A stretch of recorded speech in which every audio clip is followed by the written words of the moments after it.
नमस्कार, मी निरंजन. भारतीय जनता पक्षाच्या पुण्यामध्ये राज्यसभेच्या एक अत्यंत बिनडोक अशा खासदार आहेत आणि त्या गेल्या काही महिन्यांपासून जो सतत बिनडोकपणा करतायत ना आणि वारंवार तोंडघशी आपटतायत, तरीही त्यांचा हा नादान धर्मांधतेचा प्रकार हा चालूच आहे. आणि मी इतक्या कठोर शब्दात बोलतोय याचं कारण ही बाई यापूर्वी एकदा ब्राह्मणांना दोष देऊ नका वगैरे असं काहीतरी बोललेली होती. त्याच्यानंतर पेशव्यांच्या पुण्यातल्या शनिवार वाड्याच्या बाहेर जो एक दर्गा आहे त्या दर्ग्याच्या इथं ही अशीच गेली होती की व्हिडिओ टाकलेला आहे. तर लोकमतच्याच सौजन्याने तुम्ही बघा हा व्हिडिओ. हिंदूंवर गुन्हे दाखल करून हजार वेळेला सांगतात, अरे ही जागा त्यांची नाहीये, भिंत बांधली, बाळूमधले दगड पळवले, खडगी खोटी तयार केली. साहेबांनी आम्हाला जेव्हा सांगतील तेव्हा आम्ही बंद रंग दे रंग ते सांगतील तेव्हा पाडू ना आपण. आम्ही करणार ना. आम्ही कसं वरतीला तरी जागा, वरतीला तरी जागा, माझ्याशी दंगामस्ती करताय तुम्ही. त्यांच्याशी केली असती तर हे एवढं झालंच नसतं. मॅडम काही लक्षात ठेवा, हे सगळं जुनं आहे ना ते. आम्ही काय आत्ता हे रंग आत्ता दिलाय त्यांनी, मलाही रंग देऊ द्या ना. मग त्यांनी आता रंग दिला, मला आता रंग द्यायचाय. पोझिशन बोलायचं आहे ताई, मला सांगा पोझिशन बोलायचं आहे. कसलं पोझिशन? सरकारचं पोझिशन आहे, सातबारावर नाव लागलंय सरकारचं. सरकारचं नाव लागलेलं आहे सातबारावर. आपण आदेश बघूया ना. आदेश उद्या आम्ही करतोय ना. आदेश येऊ द्या. नाही करणार तुम्ही.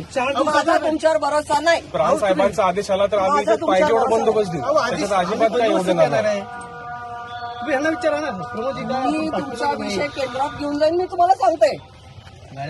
तुम्ही जर इथं काही केलं नाही 100% करणार. जर आम्हाला आदेश मिळाले तर आम्ही का नाही तर करणार. मला आता त्यांनी रंग दिला ना, आता मागच्या आठवड्यात रंग दिला ना, मला आता रंग द्यायचा नाही.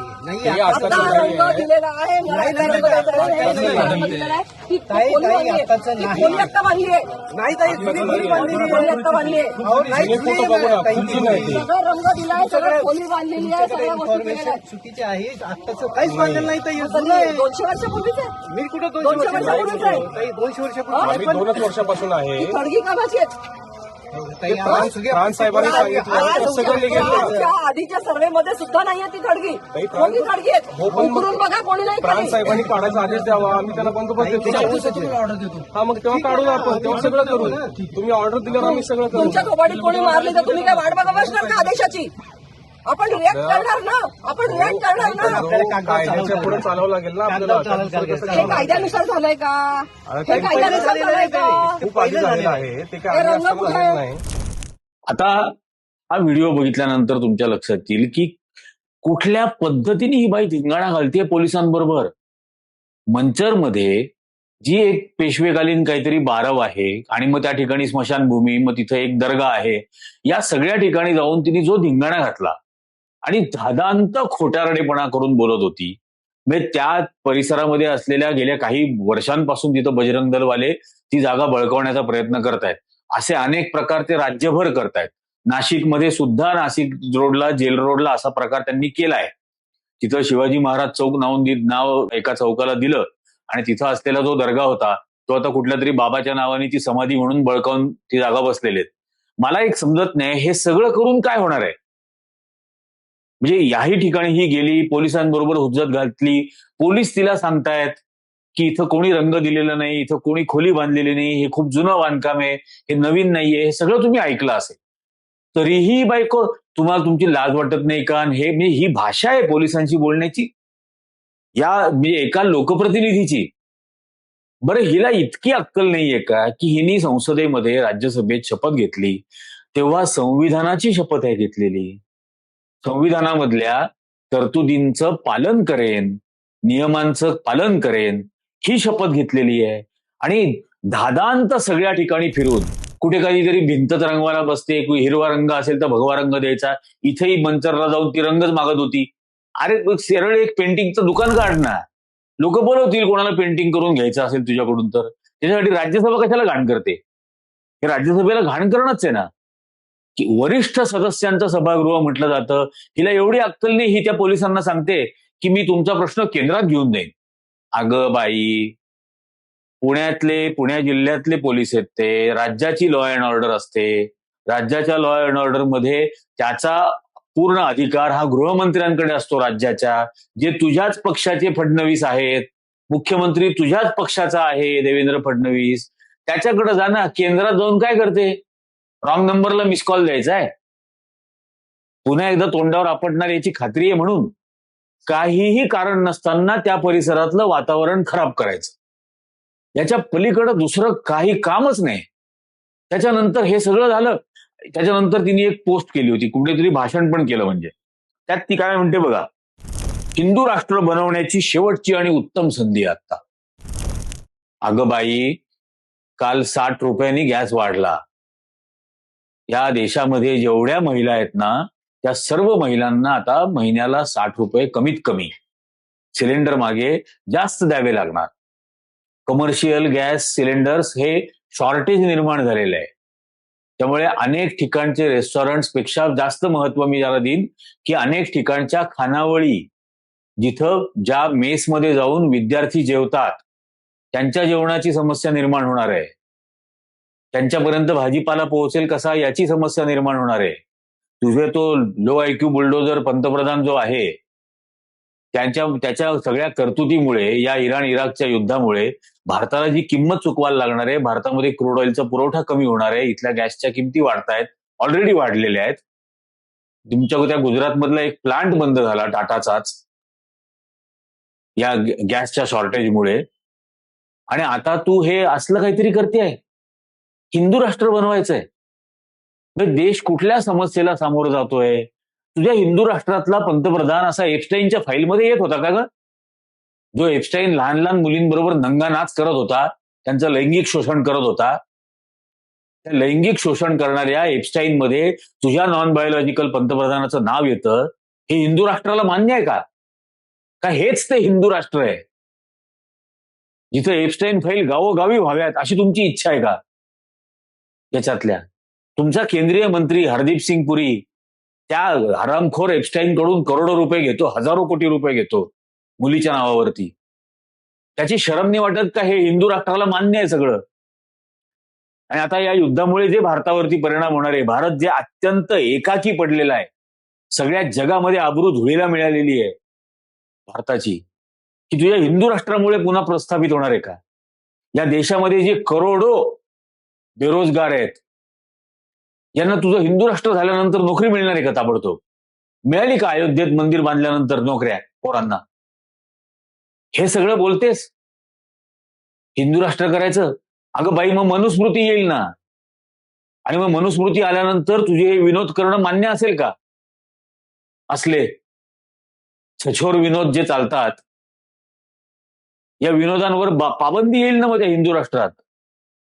का ते मान्य असेल हिंदू राष्ट्राला, त्या मनुस्मृतीला? मग हिंदू विधवांना काय सती पाठवणार आहात का तुम्ही? जाळणार आहात का त्यांना? का मुलींचं केशवपन करणार आहात? काय काय करायचं आहे हिंदू राष्ट्र म्हणजे? कसला बिंडोकपणा चाललाय? कुठल्या जगाच्या समस्येमध्ये भारत अडकलेला आहे? या असलेल्या समस्यांमधून कसं बाहेर पडायचं याचा विचार करण्याच्या ऐवजी हा बिंडोकपणा चाललाय. आणि हे सगळं चाललंय कोणाच्या जोरावर? त्या ठिकाणी सुद्धा सगळ्या बहुजनांच्या जोरावरती हा प्रकार करणार. तू तुझ्या कार्ट्यासाठी तुझं पोरग जर्मनीला गेलं, त्यावेळेला या मेधा कुलकर्णींनी पोस्ट केली होती. ती पोस्ट बघा. पिल्लांना उडताना बघून घरटं समाधानानं हसलं, एकटेपणाचं दुःख त्याने कुशलतेनं झाकलं. हे त्या चंद्रशेखर गोखल्याची चारोळी चोरल्यासारखं वाटतंय. माझा मुलगा सौरव हा पुढील उच्च शिक्षणासाठी काल जर्मनीला गेला, MS इन मीडिया इन्फॉर्मॅटिक्स. त्याला त्याच्या शिक्षणात यश मिळावे, त्याची तब्येत चांगली राहावी हीच देवाकडे प्रार्थना आहे. का? हिंदू राष्ट्र करायचंय ना. बोलव त्या कार्ट्याला परत भारतात, त्याच्या हातात दे तलवार आणि त्याला सांग करायला दंगली. तुझं कार्ट परदेशामध्ये जाणार, ते तिथले मस्त लोकशाहीचा अनुभव घेणार, तिथल्या सेक्युलरिझम मध्ये स्वतःची प्रगती साधणार, ते सगळं टाळणार. मग त्या जर्मनीतल्या ख्रिश्चन विद्यापीठामध्ये पाठवताना शरम नाही वाटली हिंदू राष्ट्राला? तो दुसरा तो पोंगशा, त्याची पोरगी पिल्लू गेलं अमेरिकेला म्हणे पायलट बनायला. चिमणी का पिल्लू असं काहीतरी शब्द, हिने तेच म्हटलंय, पिल्ल. अरे पोरांना जन्म घाला, पिल्लांना काय देता? पिल्लांना उडताना बघून घरटं समाधानानं हसलं. तुझं घरटं समाधानानं हसलं आणि दुसऱ्यांची घरटी उद्ध्वस्त करायची आहेत? बहुजनांची घरटी उद्ध्वस्त करायला निघालीस का? त्यांच्या हातामध्ये ते तलवारी देणार, त्यांच्या हातामध्ये लाठ्या काठ्या देणार, दगडं त्यांच्या हातात देणार, दंगली त्यांच्या हातून घडवणार.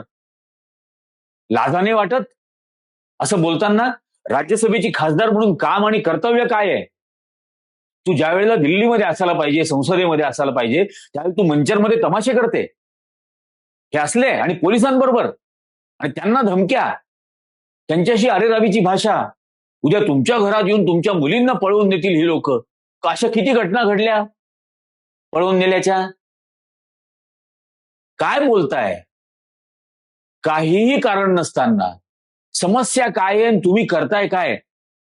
त्या म्हणजे आंतरराष्ट्रीय समस्येला सामोरं जाण्याची आणि त्या सोडवण्याची क्षमता आणि लायकी आणि पात्रता नाही, म्हणून लोकांचं लक्ष इकडे वळवत आहे. हिंदू मुस्लिम लाजा बाळगा थोडीशी, काहीतरी तर शिल्लक ठेवा. म्हणजे पुण्याला जिथं ज्ञानाचं माहेर घर आणि भारताचं ऑक्सफर्ड वगैरे म्हटलं जात होतं, त्याचं काय करायचंय तुम्हाला? म्हणजे अकलेचं कंदाहार करून टाकायचंय त्याला का आणखीन काही करायचंय घाणेरडं? कुठल्या पद्धतीने हे चाललेलं आहे हा द्वेष? आणि काय साध्य काय करणार आहात? उद्या असं जर गृहीत धरा तुम्ही, मी हे त्या संघाचा एक होता म्हातारा मागो वैद्य, मी त्याला विचारायला गेलो होतो की उद्या असं समजा, हे 2014 सालची गोष्ट आहे, मी त्यांना विचारलं होतं की उद्या समजा या देशामध्ये हिंदू सोडून कोणीच नाही, सगळे हिंदू, तर मग देशामध्ये असलेल्या हिंदूंमधल्या गरीब हिंदूंचा पुनरुत्थान करण्यासाठी, त्यांची प्रगती करण्यासाठी, त्यांना न्याय मिळावा यासाठी तुमच्याकडे काय योजना आहे? ते म्हणे त्याचा विचार करू की आम्ही. कधी कराल? आला ना, 12 वर्ष झाली सत्तेत आलात ना, काय दिवे ओवाळले? 12 वर्ष सत्तेत आलात, अजूनही तुम्हाला हेच करायला लागतं उद्योग? हे रंग आण ग, हे रंग आण ग. अरे काय लाजा वाटाना. खासदारकीचा राजीनामा दे आणि रंगाचं दुकान काढ. एक ब्रश आम्ही देतो, लॅब पेंटिंग करायची हौस असेल तर, आणि रंगवा. जिथं रंगवायचं असेल तिथं रंगवत फिरा. पण मग ती जबाबदारी संविधानात मग जी घेतलेली आहे ती तरी सोडून द्या. त्यासाठी बेजबाबदार आहात हे रोज रोज चौकात गल्ली गल्लीत स्वतःची नालायकी सिद्ध करण्याची इतकी काय गरज आहे? आम्ही स्वतःच मान्य करतो ना की तुम्ही नालायक आहात.